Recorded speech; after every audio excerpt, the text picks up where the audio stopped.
Parliament ఆవరణలో నిరసనలకు దిగాయి విపక్ష పార్టీలు. కేంద్ర బడ్జెట్ను వ్యతిరేకిస్తూ ఆందోళనకు దిగారు విపక్ష ఎంపీలు. విపక్షాలు పాలించే రాష్ట్రాలపై వివక్ష చూపారని ఆరోపిస్తున్నారు విపక్ష నేతలు. నిన్న సాయంత్రం ఖర్గే నివాసంలో విపక్ష నేతలు భేటీ అయ్యారు. పార్లమెంట్ ఆవరణలో నిరసన ప్రదర్శన చేపట్టాలని నిర్ణయించారు నేతలు. మరోవైపు ఈ నెల 27న జరగనున్న నీతి ఆయోగ్ సమావేశాన్ని ఇండియా కూటమి రాష్ట్రాల సీఎంలు బహిష్కరించాలని నిర్ణయించారు.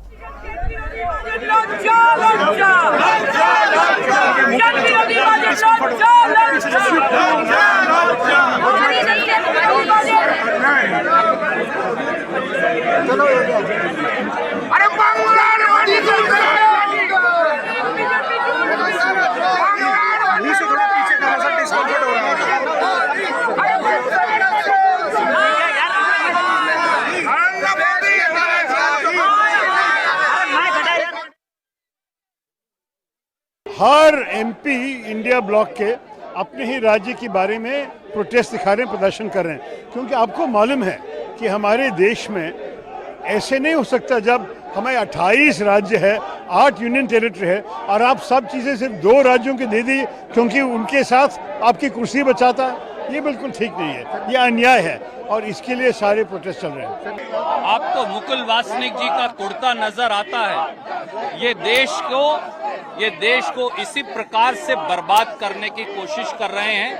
ये मोदी जी का कुर्सी बचाओ बजट है, सत्ता बचाओ बजट है, बदला लो बजट है।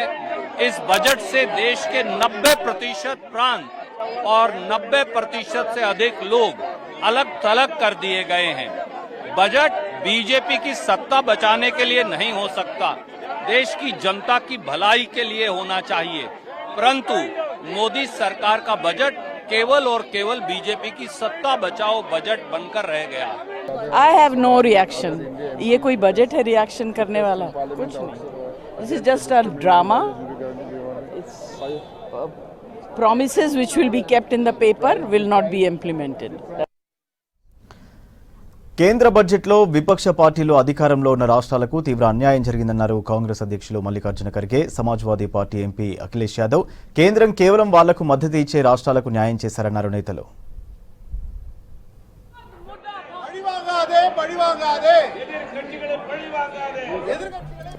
ఇక అంతకు ముందు పార్లమెంట్ ఆవరణలో నిరసనకు దిగాయి విపక్ష పార్టీలు. కేంద్ర బడ్జెట్ను వ్యతిరేకిస్తూ ఆందోళన చేపట్టారు విపక్ష ఎంపీలు. ఇందులో సోనియా గాంధీ, రాహుల్ గాంధీ కూడా పాల్గొన్నారు. విపక్షాలు పాలించే రాష్ట్రాలపై వివక్ష చూపారని ఆరోపించారు నేతలు.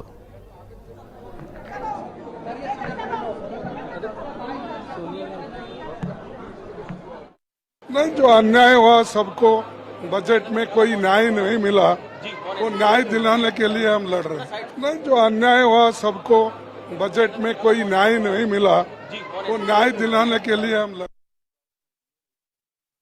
हम सभी लोग जितने लोग हैं और खासकर समाजवादी लोग, किसानों को एमएसपी मिले, आय दोगुनी हो, उसका रास्ता निकले।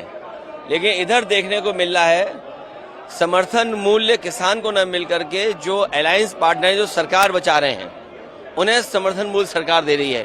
ये तो अखबारों में भी छपा है। आप पहले बेरोजगार करते हैं, बेरोजगारी बढ़ाते हैं और उसके बाद ऐसी आधी अधूरी नौकरी लाते हैं जिससे किसी नौजवान का भविष्य बनने वाला नहीं है। क्या होगा? उनको नौकरी कौन देगा? तीसरा, महंगाई को लेकर के सरकार कोई ऐसा ठोस कदम नहीं उठा पाई जिससे महंगाई नियंत्रण होती। अगर कहीं आपने मिडिल क्लास को कुछ सहूलियत भी दी है तो वो अपनी महंगाई से आप वापस ले रहे हैं। बड़े सपने दिखाए थे यूपी को, क्या मिला यूपी? डबल इंजन की सरकार, तो डबल लाभ मिलना चाहिए था, दिल्ली का लाभ, लखनऊ का लाभ। लेकिन लगता ये है कि दिल्ली अब लखनऊ की तरफ नहीं देख रही है, या लखनऊ वालों ने दिल्ली वालों को नाराज कर दिया। उसका परिणाम हमें बजट में दिखाई दे रहा है। तो डबल इंजन का क्या फायदा हुआ? बिहार जा रहा है विकास, यूपी को क्यों छोड़ रहे हैं आप? बाढ़ अगर बिहार की रोकनी है तो नेपाल की बाढ़ रोके बिना और यूपी की बाढ़ रोके बिना आप बिहार की बाढ़ कैसे रोकेंगे? तो आपको पहले यूपी की बाढ़ रोकें, नेपाल की बाढ़ रोकें, तो बिहार की बाढ़ अपने आप रुक जाएगी।